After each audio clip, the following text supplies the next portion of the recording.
Sabemos que respirar é um ato automático, mas fundamental para a nossa vida. E quando surgem sintomas como a tosse persistente, a falta de ar ou até mesmo alterações inexplicáveis nos pulmões, é preciso investigar. E no São Lucas Hospital Center é realizado um procedimento chamado broncoscopia.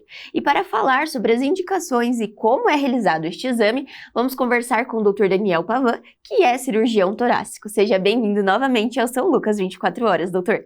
Obrigado pelo convite, Gabriele. E hoje nós vamos falar sobre um procedimento que é realizado, que é a broncoscopia. E eu gostaria que o doutor começasse explicando justamente pra gente o que é esse procedimento, o que é a broncoscopia, doutor. Bom, a broncoscopia é um método diagnóstico que faz o estudo endoscópico das vias aéreas, né?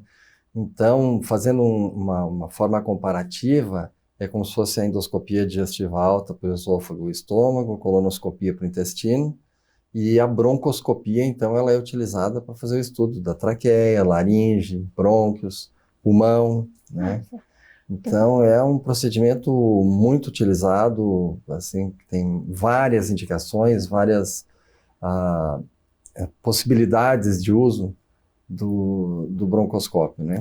E falando um pouquinho justamente sobre as indicações, doutor, poderia dar alguns exemplos, então, pra gente de quais são os mais utilizados e no dia a dia mesmo, para entender e exemplificar para o pessoal de casa? Então, assim, a broncoscopia, ela tem várias indicações.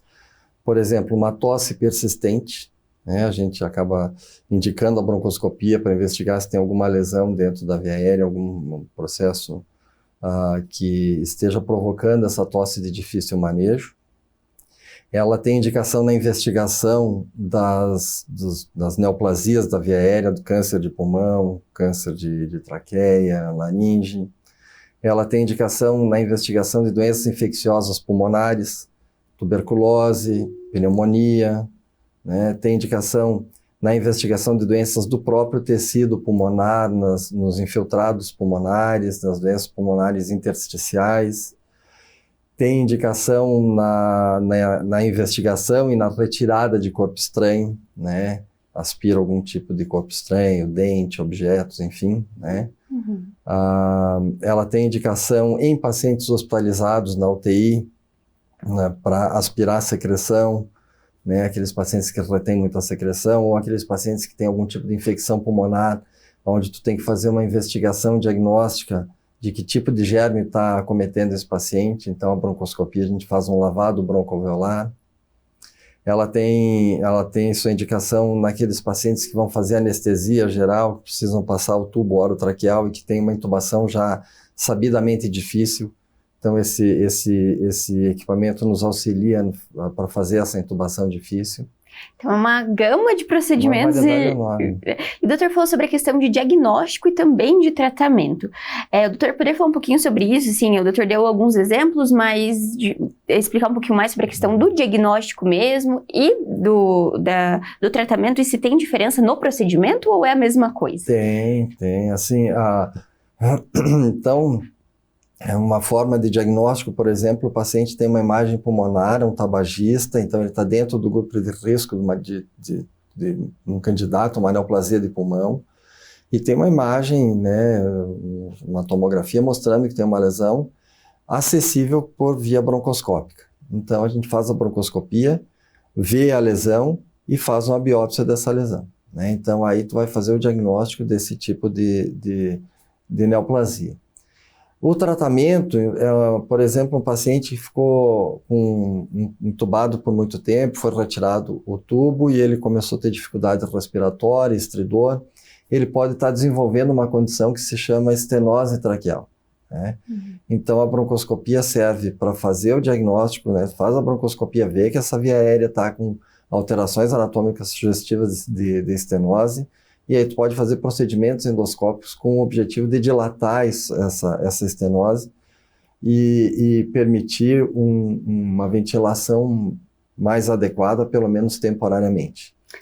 E serve também para o diagnóstico de um corpo estranho, né?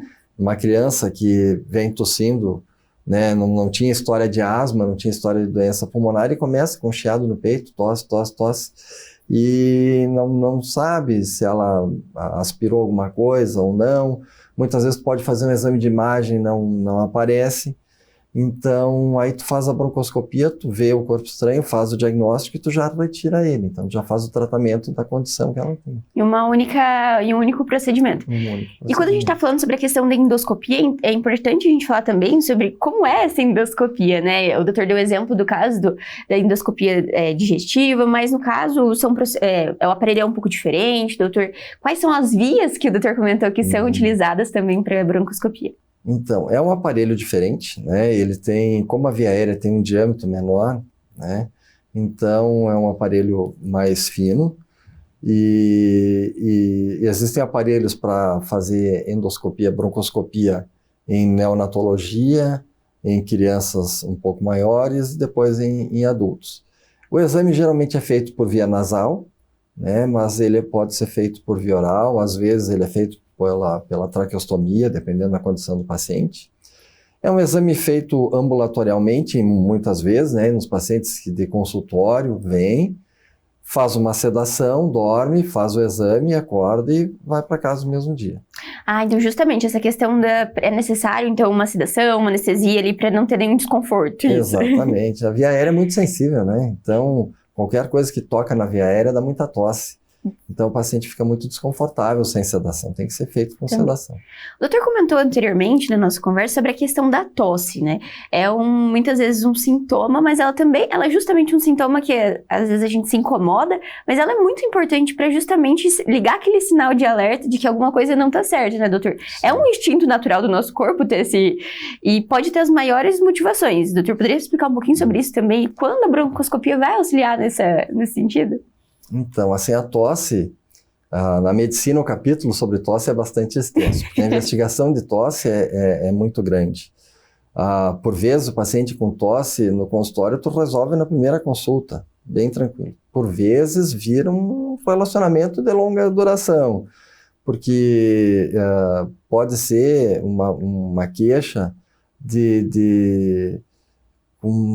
com as mais variadas causas, então às vezes tu leva tempo para investigar. Uhum. E em algum momento a endoscopia, a broncoscopia, ela é indicada na investigação da tosse crônica ou da tosse de difícil controle, né? Uhum. E aí esse exame é agendado, feito ambulatorial, o paciente vem para o hospital em jejum, faz o exame e recebe alta. E nesse exame a gente vai investigar a mucosa da via aérea, vai ver se tem alguma lesão dentro da via aérea, ver se tem algum tipo de vegetação, que possa se traduzir em algum tipo de neoplasia, vai fazer a investigação, por vezes, do próprio parênquima pulmonar. Né? Então, ela é um método que nos auxilia muito, né, principalmente nos casos mais difíceis. Que bacana. E outro ponto que o doutor citou também é a questão dos pacientes em UTI, que é um paciente um pouco diferente, né, doutor? Ele tem um perfil diferente muitas vezes, e ela vem nesse auxílio da questão de pacientes que têm a ventilação mecânica, que o doutor explicou, né? Isso. E aí, como que é feito no dia a dia? Então, esse equipamento é levado até o paciente? É tranquilo essa questão de preparo do paciente, de fato? Então, Gabriel, antes tu colocou a respeito da tosse, né, Isso. que é um mecanismo de defesa. É um mecanismo de defesa, que a gente elimina as secreções. E quando tu tem tosse, senão tem alguma coisa que não está adequado. Certo. Na UTI, esse paciente tem o reflexo da tosse dele inibido, ou por lesões neurológicas, ou por medicamentos, por sedação, para manter ele em ventilação mecânica. E isso é muito bom, só que para a via aérea, tu tira o reflexo da tosse. Então, ele passa a depender de aspiração, né? E a broncoscopia, ela é feita para aspirar secreções, principalmente aqueles pacientes que têm muito volume de secreção ou uma secreção muito espessa, onde tu não consegue, com um acompanhamento da fisioterapia, eliminar. E outras vezes ele tem uma secreção e tu precisa identificar o germe que tá provocando essa infecção. Então, a broncoscopia é realizada. E o aparelho é um aparelho móvel, né? Então, ele é transportado para a UTI, tanto o broncoscópio, que a gente chama monocular, que é o que a gente olha direto, quanto o broncoscópio com vídeo. Os dois podem ser transportados, né? E aí tu leva para a UTI, o paciente permanece na UTI, e aí é feito o exame, ele já está sedado. Por vezes tem que aumentar um pouquinho a sedação, enfim, né, questões técnicas, mas ele é realizado com muita frequência em ambiente de terapia intensiva. E, doutor, quando a gente fala também sobre essa questão né, o doutor comentou da via aérea, é algo que muitas vezes a gente não sabe, como o doutor disse, a causa, né? Então, procura um pneumologista, procura diversas especialidades até entender. As indicações podem ser encaminhado por outros profissionais também, até para fazer esse procedimento? Como que funciona também essa comunicação com as demais especialidades para a realização? Com certeza, todas as especialidades, né? Otorrino, a pneumologia, eu estou citando a cirurgia torácica porque é a minha especialidade, mas a pneuma é uma especialidade irmã, né? Então a gente tem muito contato, pneumologista com cirurgião torácico com pneumologista, né? A gastroenterologia, né? A via aérea, o esôfago tem assim proximidade e tem muitas doenças ou muitos sintomas que podem se manifestar, então tu precisa de uma investigação. Então, qualquer especialidade pode sugerir ou indicar ou solicitar uma broncoscopia.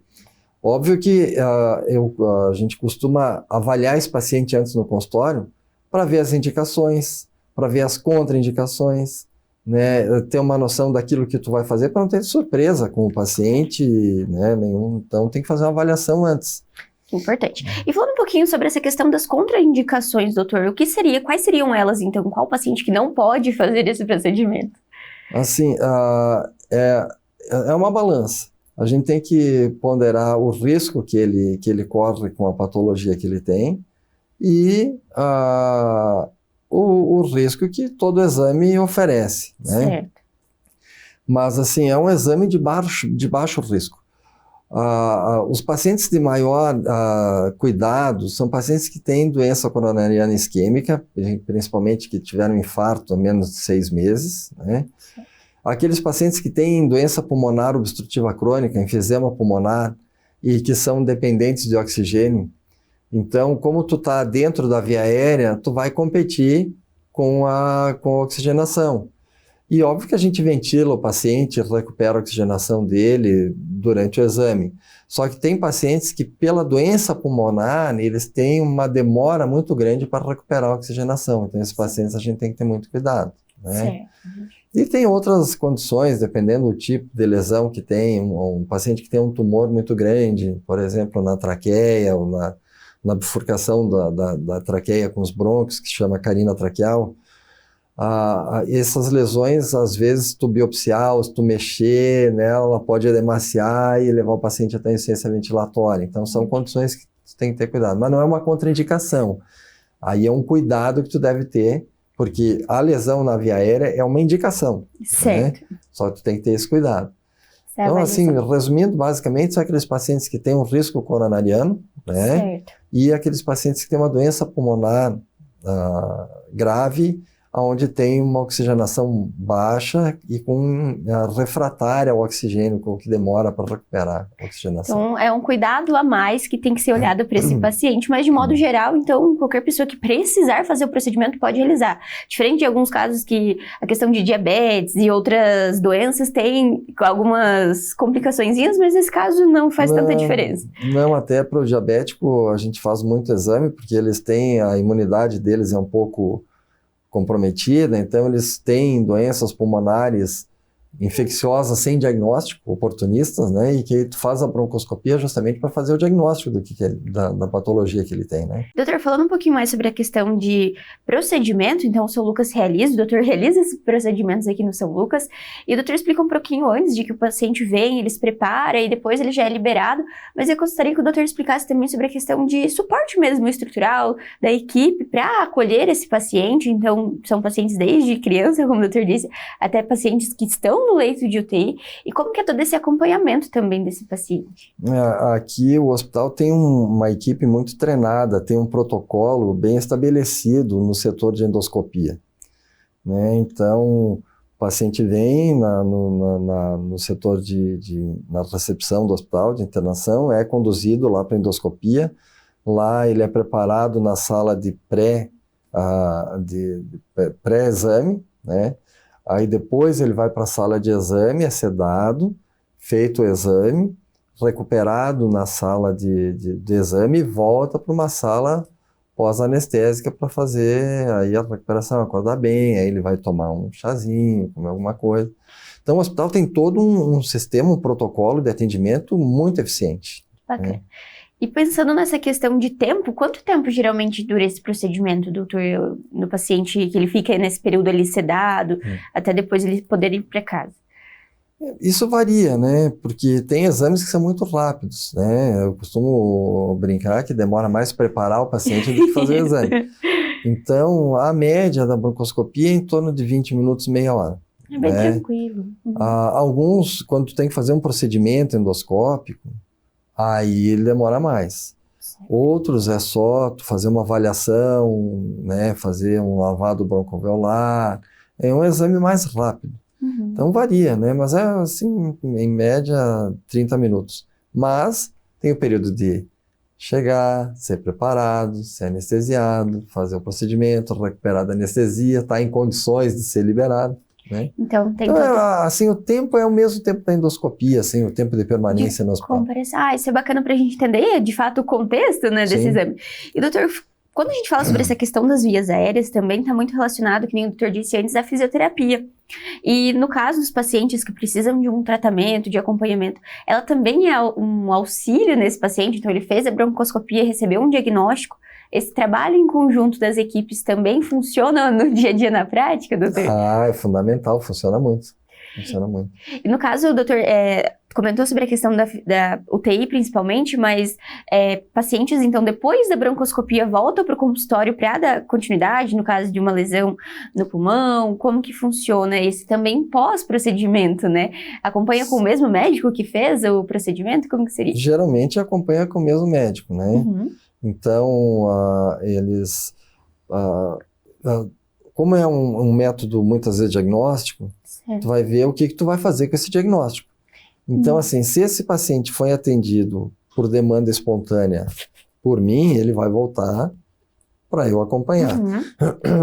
Por vezes, esse paciente vem com indicação de um pneumologista, né? Daí, eu costumo atender ele antes no consultório, vejo ele, faço o exame, peço um retorno no meu consultório para ver se deu tudo ok, está tudo certinho, ele volta para o médico assistente dele, daí com o exame realizado. Daí ele vai conduzir, vai ser conduzido pelo próprio médico assistente dele. Doutor, tem uma diferença ali nas nossas pesquisas, que tem a broncoscopia rígida e broncoscopia flexível, isso? O que seria cada uma delas, pra gente entender? A broncoscopia, o termo é olhar os brônquios, né? Isso. Fazer a via aérea. O rígido é um aparelho que ele é, pelo próprio nome, ele não dobra, ele não é flexível, ele é um aparelho tubular, né, de metal, e ele são vários, dependendo do tamanho do paciente, tu vai usar um broncoscópio rígido infantil, um adulto, e as primeiras investigações da via aérea eram feitas só com broncoscópio rígido. Depois, com o advento da fibra óptica, então aí começou o endoscópio, né, e o broncoscópio também. Então é um aparelho ele dobra, ele permite investigação, por exemplo, paciente que tem problema na extensão ou na abertura bucal, a gente não consegue fazer uma broncoscopia rígida, porque a gente precisa de uma posição anatômica reta para poder acessar a via aérea. Então aí o broncoscópio flexível resolve muito bem. Então a grande maioria dos procedimentos são feitos com broncoscópio flexível. Inclusive o hospital tem o ultrassom endobrônquico, que dá para fazer o estudo dos linfonodos junto da via aérea para fazer biópsia. Já o broncoscópio rígido, ele não deixou de ser utilizado, ele é muito utilizado nos procedimentos principalmente de traqueia, na estenose traqueal, dilatação, colocação de prótese traqueobrônquica. Então, um método não invalidou o outro, né? Simplesmente um complementa o outro. Tem as indicações de quando necessário para cada uma. O doutor comentou sobre justamente essa evolução das tecnologias e da método.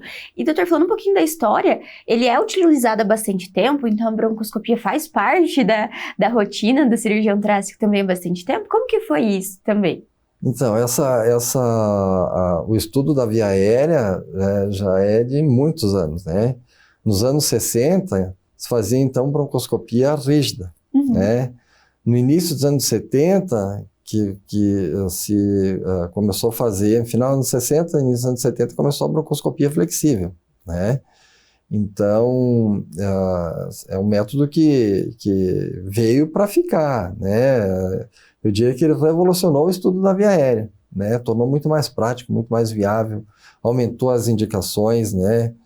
E à medida que o tempo vai passando, a tecnologia vem aumentando, vem coisas novas agora, o ultrassom endobrônquico, que é um aparelho de ultrassom, um aparelho de broncoscopia flexível que tem um ultrassom, um transdutor na ponta. Então ele consegue fazer um ultrassom dentro da árvore brônquica, né? Isso o hospital já tem. Que bacana. Então, e daí por diante, né? A endoscopia, com isso, ganhou uma dinâmica muito grande.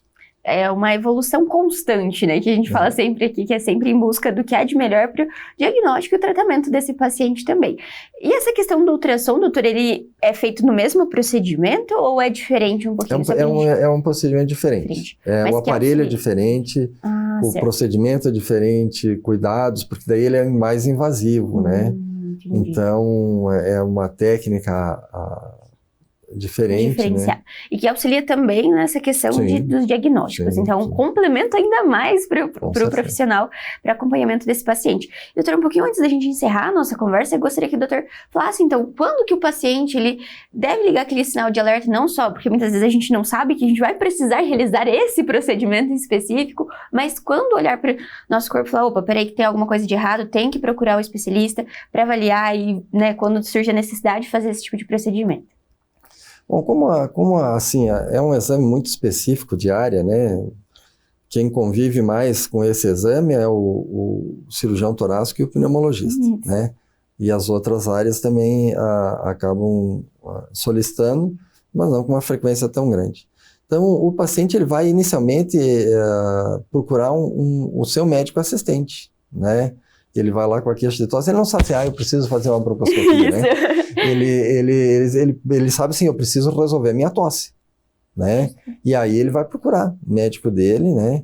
E aí depende do colega que está atendendo, né? O treinamento dele para indicar exames, né? Geralmente acaba encaminhando para um especialista, e o especialista encaminha daí para o cirurgião torácico. Bacana. Né, assim, o cirurgião torácico, tu não vai encontrar, assim, é difícil dizer, eu tenho o meu cardiologista, né, o urologista, não vai ouvir assim, eu tenho o meu cirurgião torácico, que é difícil, né, porque é uma especialidade... Mas escondidinho muitas vezes, né? A gente não tem tanto conhecimento e às vezes até mesmo conhecimento de entender das mais especialidades mesmo, de entender quando pode encaminhar para os profissionais para dar esse acompanhamento, esse tratamento também para os pacientes, né, doutor? E agora, entendendo mais sobre esse procedimento e sabendo que o São Lucas realiza e que tem todo esse amparo para a nossa população de Cascavel, de região, acho que isso também traz ainda mais conhecimento e a certeza de que se o paciente precisar, ele pode vir aqui, que ele vai ser bem atendido, como o doutor disse, que tem todo um protocolo e equipe preparado para isso, né, doutor? Sem dúvida nenhuma. Ele vai ser atendido dentro do rigor da técnica e de todos os cuidados que ele merece, né, no seu atendimento. Doutor, muito obrigada pela participação no São Lucas 24 Horas. Foi uma honra tê-lo aqui novamente conosco. Prazer é meu. Obrigado, Gabriel. E o São Lucas 24 Horas de hoje fica por aqui, mas não deixe de acompanhar as redes sociais através do @FH São Lucas Cascavel para ficar por dentro de todas as novidades. E até o próximo!